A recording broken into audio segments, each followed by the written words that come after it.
Hello बच्चों, स्वागत है आप सभी का मैथ्स मौसम में। मैं रितेश रोशन। जैसा कि अभी हम लोग एनडीए का प्रैक्टिस सेशन कर रहे हैं, तो आज हम लोग करेंगे प्रैक्टिस सेशन नंबर 6। तो जितने भी पीवाईक्यू क्वेश्चंस इम्पोर्टेंट हैं वो हम करवा रहे हैं। तो आज का सबसे पहला क्वेश्चन आपके स्क्रीन पर दिखाई दे रहा है। तो चलिए शुरू करते हैं। ये पहला क्वेश्चन, ये बहुत ही अच्छा सिंपल सा क्वेश्चन है। एग्जाम में कई साल ये बच्चों पूछा गया क्वेश्चन है। तो आइए शुरू करते हैं। लिखा हुआ है कि how many terms are there in expansion. मतलब हमें पता करना है कि ये जो एक्सपेंशन है 1+2/x का होल पावर 9 1-2/x का होल पावर 9, इसमें कितने टर्म होंगे पता करने हैं। कुछ बच्चों को आंसर आ भी गया होगा। एक काम करिए बच्चों, यहाँ दोनों पर होल पावर सेम है, तो हम यहाँ पर इसको चाहें तो 1+2/x इंटू 1-2/x का होल पावर 9 लिख सकते हैं। आप इसे गौर से देखिए तो ये a+b इंटू a-b का फॉर्मूला है। तो a+b इंटू a-b का फॉर्मेट आपको पता है, a का स्क्वायर माइनस b का स्क्वायर यानी 4/x² हो जाएगा और पावर में 9।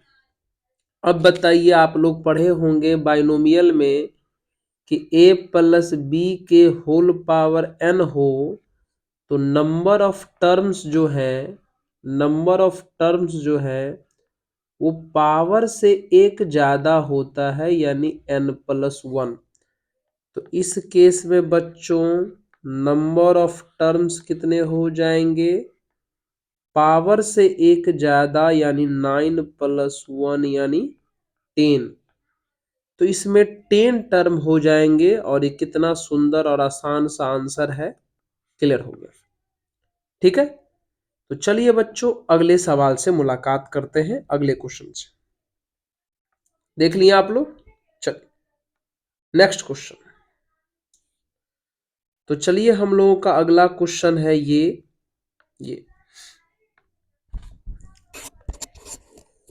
ध्यान दीजिएगा बच्चों, क्या लिखा हुआ है? What is the locus of point which moves equidistant from the coordinate axis.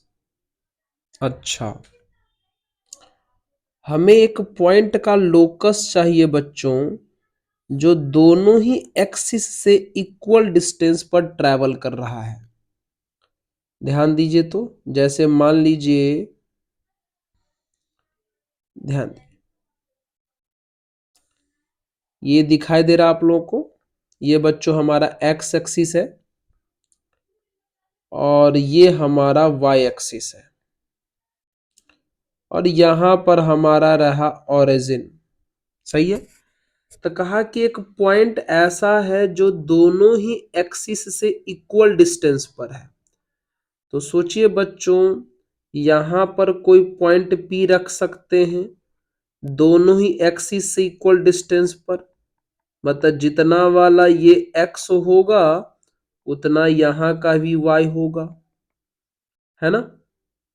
ये फर्स्ट क्वाड्रेंट का भी पॉइंट हो सकता है, उसी प्रकार से ये सेकंड क्वाड्रेंट का भी पॉइंट हो सकता है। जितना यह वाला x है उतना यह वाला भी y होगा। उसी तरीके से बच्चों ये थर्ड क्वाड्रेंट का भी पॉइंट हो सकता है, इक्विडिस्टेंट है ना। तो किसी भी क्वाड्रेंट में रह करके वो इक्विडिस्टेंस वाले कॉन्सेप्ट को सेटिस्फाई कर सकता है ना। हमें तो नहीं पता कि किस घर में है, ऐसा तो क्वेश्चन में कुछ नहीं कहा गया है ना। ये x और ये, अच्छा ये वाला x और ये वाला y। ठीक है, थोड़ा इसको हम मिटा देते हैं। ये हमारा y है, ये हमारा y होगा। अब इक्विडिस्टेंट का मतलब क्या हुआ बच्चों कि x और y सेम होगा। है ना। तो ये फर्स्ट क्वाड्रेंट में है, तो फर्स्ट क्वाड्रेंट में यहां x और same x equal to Y लिख सकते हैं, है ना। सेकेंड क्वाड्रेंट में भी वही हाल होगा। सेकेंड क्वाड्रेंट में आपको पता है x निगेटिव होता है, y पॉजिटिव है। सेकेंड क्वाड्रेंट में आपको पता है x negative y positive. Third में आपको पता है x भी निगेटिव y भी निगेटिव। फोर्थ में आपको पता है बच्चों x पॉजिटिव होता है और y निगेटिव होता है ना। अब देख लीजिए कि इस कंडीशन को सेटिस्फाई करने वाला कौन कौन सा ऑप्शन है। तो आपको ये पहला ऑप्शन ए नंबर में दिख जाएगा, ए नंबर में देखिए, है ना। क्योंकि ए नंबर में एक है x plus Y equal to zero और एक है x minus Y equal to zero, है ना। यानी ये आपको बताता है कि हम x equal to minus y है और ये आपको बताता है कि हम x इक्वल टू वाई है, और ये दोनों कंडीशन ही सेटिस्फाई हो सकता है, ये वाला भी और ये वाला भी हो सकता है ना। x इक्वल टू वाई आपको यहाँ पे दिखाई दे रहा है और x इक्वल टू अगर माइनस वाई देखिएगा तो आपको फोर्थ में दिखाई दे रहा है, ठीक है। तो इस तरीके से हम कह सकते हैं कि दिए गए पॉइंट का जो लोकस है वो हमारा ऑप्शन नंबर ए करेक्ट हो जाएगा। ये तो बहुत ही आसान सा क्वेश्चन था, ठीक है। तो चलिए अगले सवाल पर बढ़ते हैं। नेक्स्ट क्वेश्चन, अगला क्वेश्चन रहा आपके स्क्रीन पर ये। हाँ सर ये क्या है, ये तो हमें बाइनोमियल का क्वेश्चन लग रहा है बच्चों। तो चलिए थोड़ा सा दिमाग लगाते हैं, सॉल्व करते हैं। क्वेश्चन में A N into factorial N दिया हुआ है और तब हमसे पूछा है कि A1 plus A2 plus A3 plus dot dot A10 का वैल्यू कितना होगा। कैसे करेंगे, कैसे करेंगे। पहला तो तरीका ये है कि हमें A1 A2 A3 सब निकाल लेना चाहिए और तब सबको आपस में ऐड करेंगे तब निकल सकता है। लेकिन हमको ऐसे लगता है कि अगर अलग अलग निकाल के सॉल्व करोगे तो काफी टफ हो जाएगा, कुछ दिमाग लगाना पड़ेगा। नहीं तो एक काम करिए, दिमाग ये लगा सकते हैं, इसको ना डिफरेंस के टर्म में लिख सकते हैं। क्या इस n को हम चाहें तो n plus one minus one लिख सकते हैं। अब बगल में n का फैक्टोरियल है, सर लिख ही सकते हो। अब इस an को क्या हम इससे मल्टीप्लाई करेंगे तो n plus one into n का फैक्टोरियल, अब माइनस n का फैक्टोरियल लिख सकते हैं, सर लिख ही सकते हैं। अब थोड़ा पर बच्चों यहां पर गौर करना, क्या n plus one into n के फैक्टोरियल को हम डायरेक्ट n प्लस वन का फैक्टोरियल लिख सकते हैं क्या। अब बगल में n का फैक्टोरियल, रुको सर ये नहीं समझ में आया। यहां देख लो, जब भी हम लोग किसी नंबर का फैक्टोरियल तोड़ते हैं तो क्या करते हैं, अंदर वाला नंबर लिख करके एक कम करते जाते हैं और जहां पर भी रुकने का मन होता है वापस रुक के फैक्टोरियल लगा देते हैं। तो उसी प्रकार से अगर हमको x को फैक्टोरियल तोड़ना है तो क्या इसको x into x minus one का फैक्टोरियल लिख सकते हैं। उसी प्रकार से अगर हम x प्लस वन का फैक्टोरियल ब्रेक करना है तो क्या हम इसको x plus one into factorial x नहीं कर सकते हैं। उसी आधार पे बच्चों यहां पर हम ये वाला कॉन्सेप्ट लिखे हैं, इसके जगह पे ये समझ में आ गया होगा। यस सर, अब ब्रेक कर दो ज्यादा अच्छा रहेगा। अब क्या करो, A1 निकालो तो A1 निकालने के लिए आपको इसमें n के जगह पर 1 रखना पड़ेगा, तो n के जगह पर 1 रखिएगा तो ये 2 का फैक्टोरियल माइनस 1 का फैक्टोरियल हो जाएगा। उसी तरीके से अब A2 निकालो तो n के जगह पे 2 रखना पड़ेगा, तो n के जगह पे 2 रखोगे तो ये 3 का फैक्टोरियल माइनस 2 का फैक्टोरियल हो जाएगा। उसी प्रकार A3 निकाल लो, A3 निकालोगे तो n के जगह पे आपको 3 रखना पड़ेगा, तो ये 4 का फैक्टोरियल माइनस 3 का फैक्टोरियल हो जाएगा। इसी तरीके से डॉट डॉट लास्ट में हमें कहां तक पहुंचना था बच्चों, A10 तक। कहां तक पहुंचना था, A10 तक। आराम आराम से समझिए, आप लोग कैलकुलेशन फटाफट कर लीजिएगा। तो यहाँ n के जगह पर 10 लिखेंगे तो ये 11 का फैक्टोरियल माइनस 10 का हो जाएगा फैक्टोरियल, है ना। चलिए अब देखिए तो कैंसिल करके देखो कौन कौन बंदे कैंसिल हो रहे हैं। देखिए 2 फैक्टोरियल 2 फैक्टोरियल, 3 फैक्टोरियल 3 फैक्टोरियल। गौर से देखिएगा ये जो प्लस वाला जो टर्म है ये वाला, ये यहाँ वाले टर्म से कट रहा है, मतलब प्लस वाले अपने आगे वाले से कट रहा है, ये प्लस वाला इस आगे वाले से कटा, तो ये प्लस वाले के आगे में भी इस बीच के डॉट डॉट में टर्म होंगे, कट जाएंगे। लेकिन इस प्लस वाला के आगे में टर्म नहीं है बच्चों, तो ये तो बच जाएगा, ये बच जाएगा। तो सोचो जब आप इस प्लस वाले को इस माइनस वाले से काट रहे थे तो बोल सकते हैं कि ये प्लस वाला अपने आगे से कट रहा था, तो उसी वक्त ये माइनस वाला अपने पीछे वाले से कट रहा था, तो ये माइनस भी अपने पीछे से कट रहा है। तो सोचे तो इस माइनस के पीछे भी तो टर्म हुआ होगा पीछे इस डॉट डॉट में, तो ये भी कट जाएगा। तो फाइनल हमारा आंसर कितना आ जाएगा, सबका सम बाबू, सबका जो सम है क्या क्या बच गया, सबका सम हम नीचे हमें 11 का फैक्टोरियल दिखाई दे रहा है और ऊपर हमें 1 का फैक्टोरियल दिखाई दे रहा है, और फाइनल आंसर जो है हमारा 11 का फैक्टोरियल अब माइनस 1 का फैक्टोरियल तो 1 ही होता है, ये हमारा आंसर हो जाएगा। ठीक है, एक बार आप इसको शुरू से देख लीजिए कैसे बना, देख लिए क्या।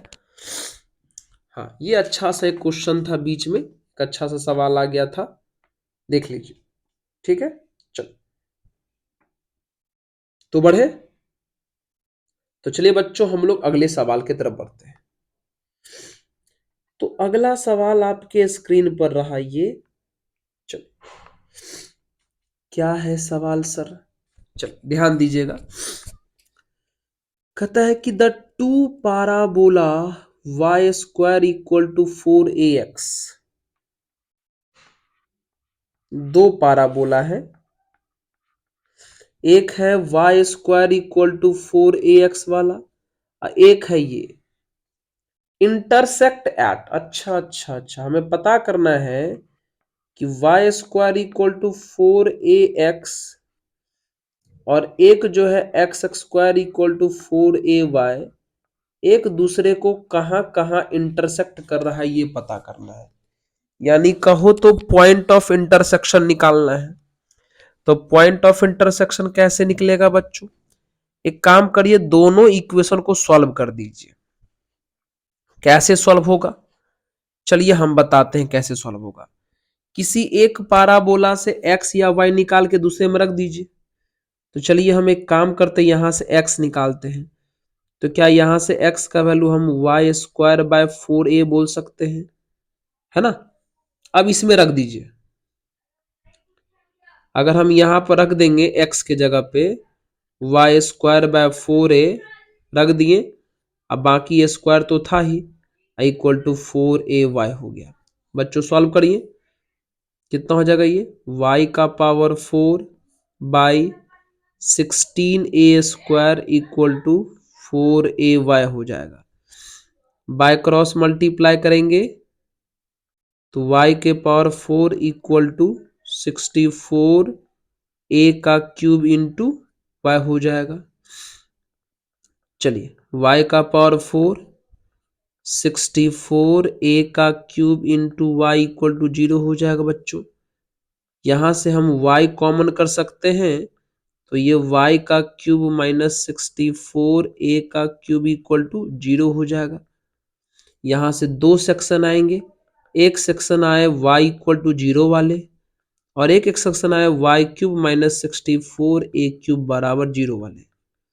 तो बच्चों आपको पता है यहां से y क्यूब इक्वल टू हो जाना है 64 a का क्यूब, क्यूब हटाएंगे तो क्यूब रूट चढ़ जाएगा, नहीं y इक्वल टू 4a।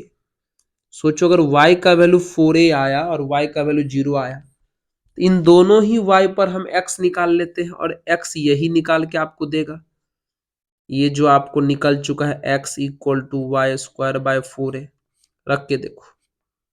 तो सोचो जब आप इसमें पुट करोगे y इक्वल टू 0, तो y के जगह पे 0 पुट करोगे तो x का वैल्यू भी 0 आ जाएगा। और जब आप पुट करोगे y का वैल्यू कितना 4a है ना, y का वैल्यू 4a है ना, हाँ 4a जब पुट करोगे तो यहां से x का वैल्यू कितना आ जाएगा, ऊपर में 4a पुट करोगे तो हो जाएगा 16a स्क्वायर बाय 4a और यहां बच जाएगा हमारा x इक्वल टू 4a। यानी इन दोनों पाराबोला का जो पॉइंट ऑफ इंटरसेक्शन है वो दो आए, x0 y0 और x equal to y equal to 4a और x इक्वल टू 4a। मतलब ये है पॉइंट ऑफ इंटरसेक्शन। तो जो आंसर है टिक करिए। तो कौन सा आंसर है, 2 points on the line y equal to x। अच्छा, y इक्वल टू x पर 2 पॉइंट होंगे, y equal to x line पर होने का मतलब हुआ कि y और x सेम होना। सही बात है, देखिए 0 0 और 4a दोनों y और x सेम है, यानी 2 पॉइंट भी आया है, यानी ऑप्शन नंबर ए ही हमारा करेक्ट होगा। ऑप्शन बी में बोला है ओनली एट ऑरिजिन, नहीं सिर्फ ऑरिजिन तो नहीं है, यानी ऑप्शन नंबर ए हमारा करेक्ट है। चलिए इस तरीके से ऑप्शन मिला के देख लीजिएगा, है ना। चलिए अगले सवाल की तरफ बढ़ते हैं। अगला क्वेश्चन आपके स्क्रीन पे रहा ये। सर ये क्या है, ये तो ट्रिगो लग रहा है। हाँ बच्चों, इसे चाहे तो आप सॉल्व कर सकते हैं, ट्राई कर सकते हैं, करके देखिए क्या लिखा हुआ है। लिखा है कि 1 + tan θ into 1 - tan 9θ equal to 2। चलिए मल्टीप्लाई करिए, तो 1 से बच्चों अगर मल्टीप्लाई करेंगे तो कितना हो जाएगा, ये 1 + tan 9θ हो जाएगा। फिर tan थीटा से मल्टीप्लाई करेंगे तो tan थीटा अब plus tan theta into tan 9θ हो जाएगा, इक्वल टू में हमारा 2 हो जाएगा। क्या क्या किया जा सकता है वो करते जाइए, क्या क्या कर सकते हैं। हाँ एक काम करिए, आप यहां पर tan 9θ रहने दीजिए, tan थीटा भी रहने दीजिए, है ना, और बाकी को उधर ले जाइए। ये जो मित्र 1 है उस तरफ जाएगा तो 2 में से 1 होके 1 हो जाएगा। अब बाकी ये वाला जो उधर जाएगा बच्चों तो 1 - tan θ इंटू tan 9θ हो जाएगा, है ना। ठीक है, अब एक काम करिए, ये जो पूरा ये जो फॉर्मेट दिखाई दे रहा है आरएचएस में, इस पूरे एलएचएस, इस पूरे आरएचएस को एलएचएस में डिवाइड में लाइए। तो डिवाइड में लाइएगा तो बच्चों tan 9θ बाय tan θ और नीचे में 1 - tan θ इंटू tan 9θ हो जाना है क्या, और आरएचएस में कितना बच जाएगा 1। अब गौर से देखिए बच्चों, ये तो फॉर्मूला है tan a प्लस बी का। ऐसा लग रहा है कि tan a plus tan b upon 1 - tan a into tan b लिखा हुआ है। तो ये फॉर्मूला हो गया tan a प्लस बी का, मतलब 9θ प्लस थीटा का इक्वल टू 1। तो सिंपल हम कह सकते हैं कि यहां से tan का जो वैल्यू है हमारा बच्चों कितना आ गया 1, और हमें ये निकालना भी था, tan निकालना था जिसका वैल्यू हमें 1 मिल गया। ये तो सिंपल सा क्वेश्चन था, है ना। होता है ना बच्चों फॉर्मूला, सर जानते हैं हम, tan a प्लस बी बराबर फॉर्मूला होता है बच्चों tan a plus tan b upon 1 - tan a into tan b। इस सेक्शन का नाम है प्रैक्टिस। तो बच्चों हम लोग सिर्फ प्रैक्टिस करेंगे, और प्रैक्टिस करने का मतलब होता है कि आप सबके बारे में थोड़ा थोड़ा जानकारी रखते हैं, बस क्वेश्चंस के टाइप समझने हैं, उस टाइप को कैसे डील करते हैं वो समझने हैं, उसके क्या अटेम्प्ट हैं, क्या शॉर्टकट तरीका है वो हम लोग को सीखना है।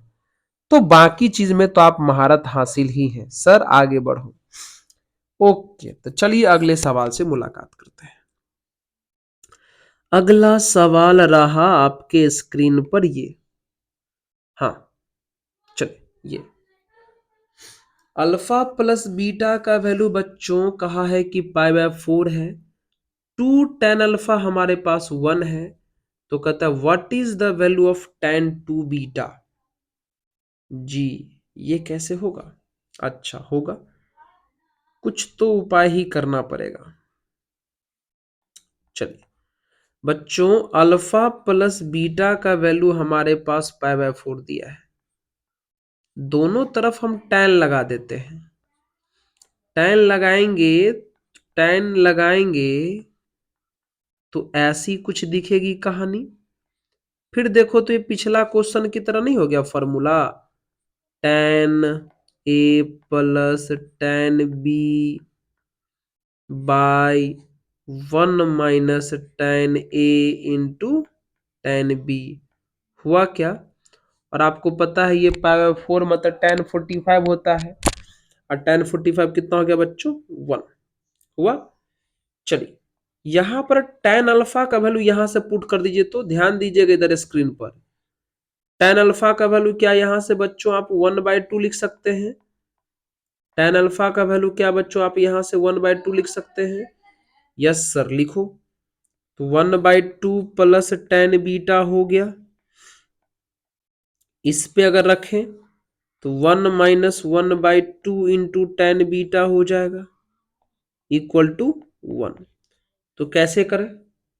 चलिए इसको बाय क्रॉस मल्टीप्लाई कर लीजिए, तो 1/2 plus tan beta equal to कितने हो जाएंगे? 1 माइनस 1/2 इंटू tan बीटा, है ना। एलसीएम सब तो ले ही सकते हैं।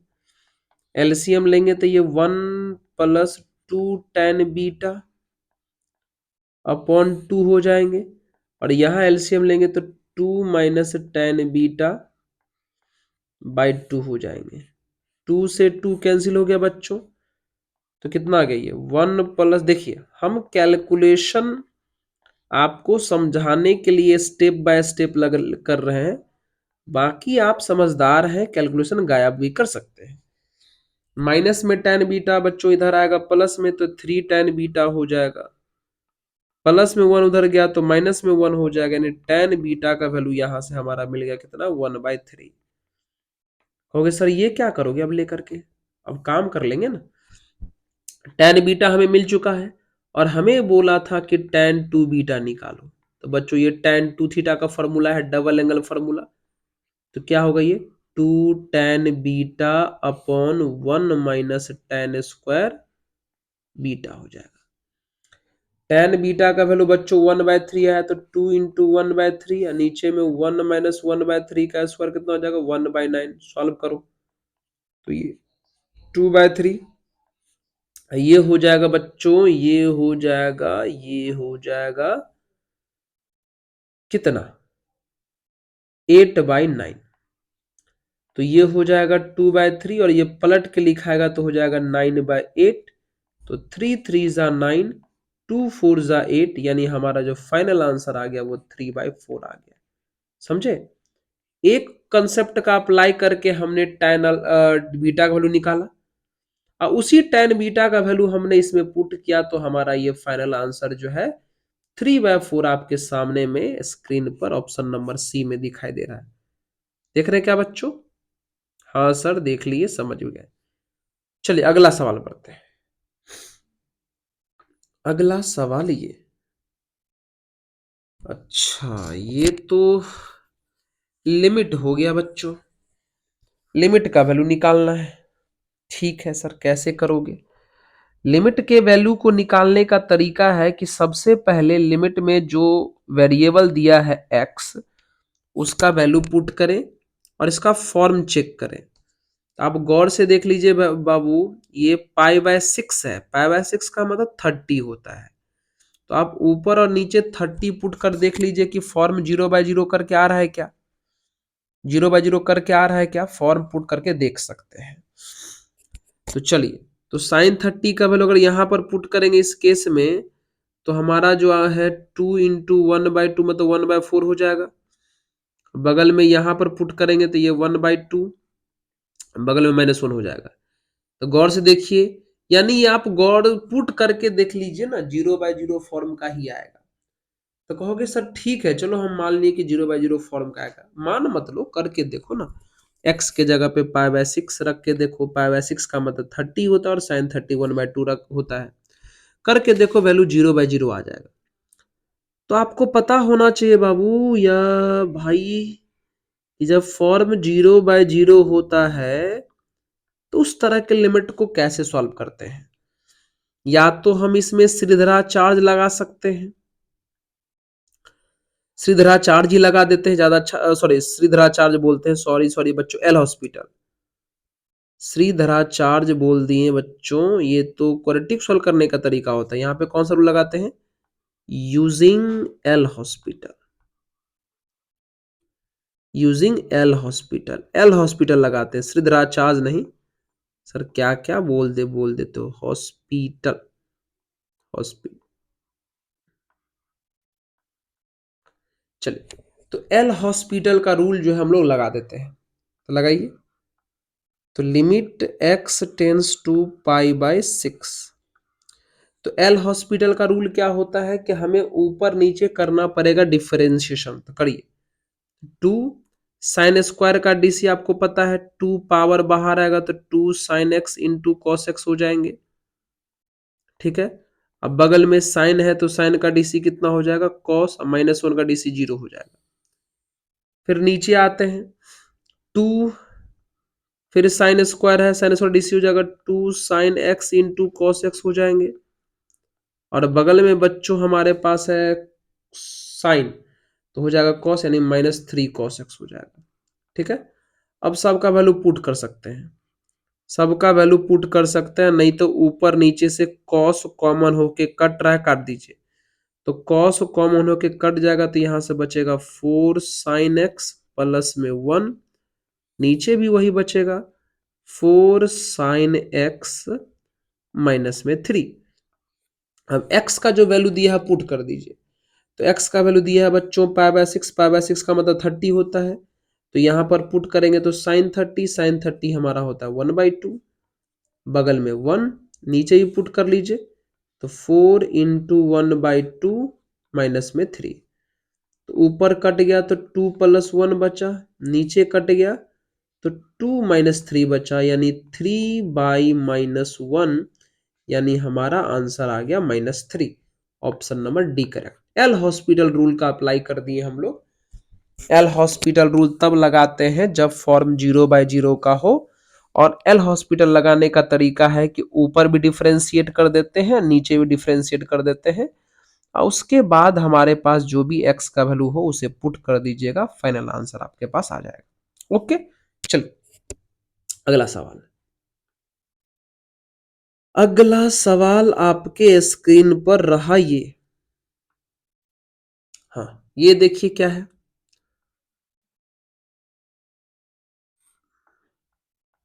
ये है इनवर्स ट्रिगो का क्वेश्चन। सर ये क्वेश्चन तो बहुत इजी, हम बना देंगे, ठीक है बना देंगे, पक्का निकल जाएगा एनडीए, चिंता मत करिए। हाँ ये सवाल है, तो हमें एक्स का वैल्यू निकालना है। तो एक काम करते हैं ना, क्या हम इस 3 साइन इनवर्स को 2 sine inverse x plus sine inverse x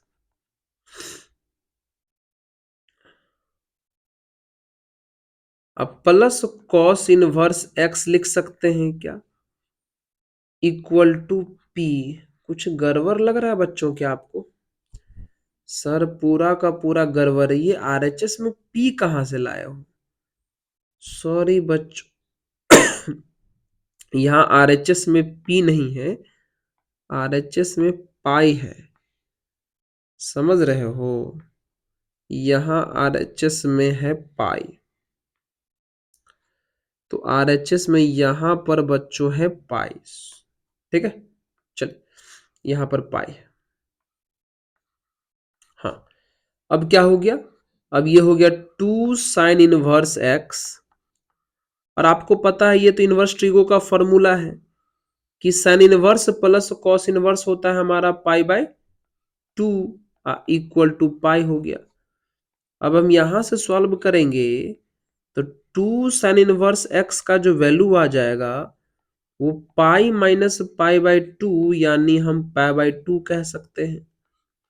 अब 2 बच्चों यहां से डिवाइड में चला जाएगा तो साइन इनवर्स x का वैल्यू हम पाई बाय 4 कह सकते हैं। और साइन इनवर्स x से अगर हमें x निकालना हो तो इनवर्स जाके उधर सिंपल हो जाता है, हमको पता है। तो साइन पाई बाय 4 होगा और साइन पाई बाय 4 का वैल्यू बच्चों 1/√2 होता है ना। ये साइन इनवर्स x जो है, तो x जब निकालना है तो इनवर्स उधर जाके सिंपल हो जाएगा, तो साइन पाई बाय 4 आया और साइन पाई बाय 4 का वैल्यू बच्चों 1/√2 होता है। ये तो बहुत ही आसान क्वेश्चन था। ठीक है, काश सारे बच्चे ये सोच रहे हैं कि हमारे एग्जाम में सर ऐसा ही क्वेश्चन सब आ जाए। जरूर आएगा, जरूर आएगा। सारे क्वेश्चन आपको इजी लगेंगे अगर आप तैयारी ठीक ढंग से करके जाएंगे तो। अब अगला सवाल हमारे पास ये है, इसको बनाना है।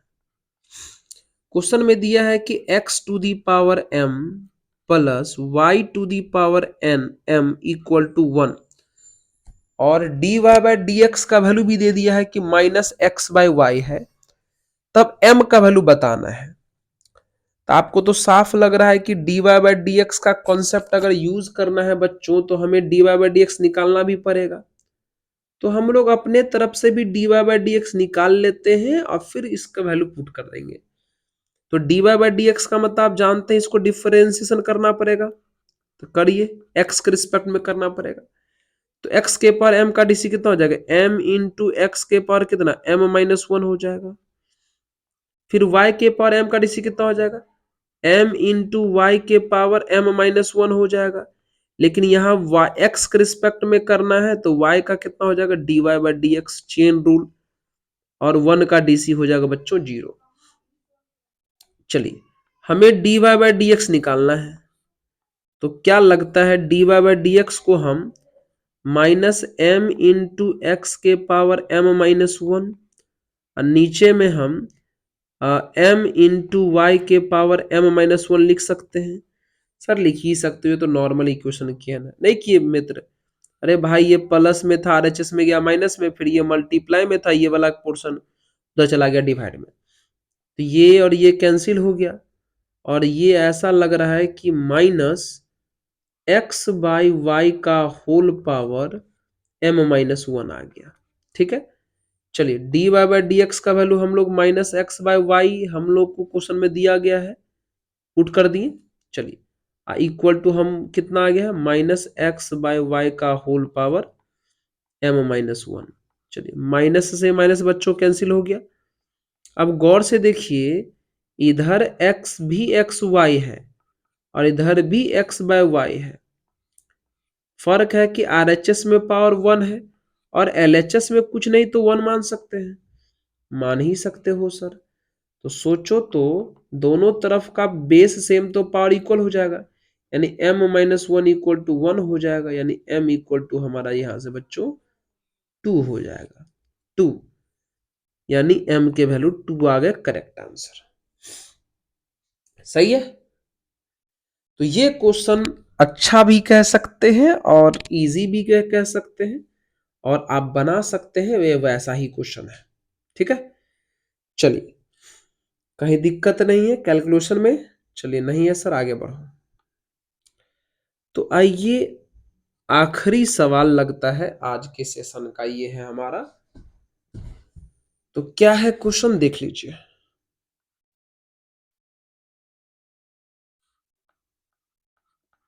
ठीक है, क्वेश्चन में y का वैल्यू दिया हुआ है बच्चों, y equal to 1 plus x का पावर 1/4 इनटू, उसको थोड़ा हम पहले लिख लेते हैं, 1 माइनस एक्स के पावर 1/4, अब बगल में 1 प्लस एक्स के पावर 1/2, ये सब दिया है। और तब कहता है कि dy बाय dx, यानी इसको डिफरेंशिएट करिए। तो करेंगे डिफरेंशिएशन इसको, लेकिन थोड़ा इसको सॉल्व करके इजी बनाने का प्रयास करते हैं, नहीं तो बहुत ही लंबा चौड़ा हो जाएगा। देख लो, गौर से देखो बच्चों, ये a plus b into a minus b का फॉर्मेट है सर। तो ये तो फॉर्मूला पर आ गया, a square minus b square. A square मतलब 1 का स्क्वायर 1 हो जाएगा, माइनस बी स्क्वायर, तो एक्स के पावर 1/4 का स्क्वायर करेंगे तो एक्स के पावर 1/2 बचेगा बच्चों। बचेगा क्या? देख लो यहाँ पे करके दिखाते हैं। एक्स के पावर 1/4 का अगर स्क्वायर करेंगे तो 2 2 जा 4 कैंसिल हो जाएगा, 2 2 जा 4 कैंसिल हो जाएगा, तो एक्स के पावर 1/2 है ना बचेगा। हाँ सर। और बगल में फिर से कितना है? बगल में फिर से सर है और आपने वैल्यू गलती लिखा हुआ है। ठीक है, बगल में सर फिर से है 1 + x का पावर 1/2। फिर से गौर से देखिए, फिर से फॉर्मूला पर आ गई। जब फिर से फॉर्मूला पर है तो फिर करिए a + b into a minus b. तो a + b into minus b कितना होता है? a² मतलब 1 माइनस b², तो x के पावर 1/2 का स्क्वायर करेंगे तो x ही बचेगा। अरे अरे अरे, यहाँ डिफरेंशिएशन का साइन क्यों लगा रहे हैं? सिर्फ y ना। ठीक है, अभी तक तो हमारा सिर्फ y निकला है। अब हम इसको डिफरेंशिएट कर देते हैं। अब हम इसको डिफरेंशिएट कर देते हैं तो यहां से हमारा dy/dx का वैल्यू हो जाएगा 1 का dc 0, अब माइनस एक्स का हो जाएगा -1। आंसर देखिए, आसान था। पहले हम इसे थोड़ा सॉल्व कर लिए, फॉर्मेट आसान बना लिए और तब डिफरेंशिएट किए तो तुरंत बन भी गया। तो ऐसे करते हैं सवाल को सॉल्यूशन, आप समझ भी रहे होंगे। तो आज के इस सेक्शन का क्वेश्चंस जो थे वो बच्चों हुए कंप्लीट। अब अगले सेक्शन में हम लोग बात करेंगे। उम्मीद है कि आप रिवीजन कर रहे होंगे, जरूर देख रहे होंगे। जो भी बच्चे इस वीडियो को देखते हैं, आप चिंता नहीं करिए। मैं 100% तो नहीं कह सकता, लेकिन आप जो नहीं सोचे उस सोच से ज्यादा ही आपको फायदा मिलने वाले हैं एग्जाम में। ठीक है, बहुत ही ज्यादा आप खुश हो जाएंगे कि एग्जाम में ये काश कर लिए थे, इतना फायदा हो गया। तो जरूर इस प्रैक्टिस सेशन को देख कर जाइए, जरूर देख कर जाइए। ठीक है, तो चलिए अगले प्रैक्टिस सेशन में हम लोग फिर से मिलते हैं। तो आज के लिए धन्यवाद।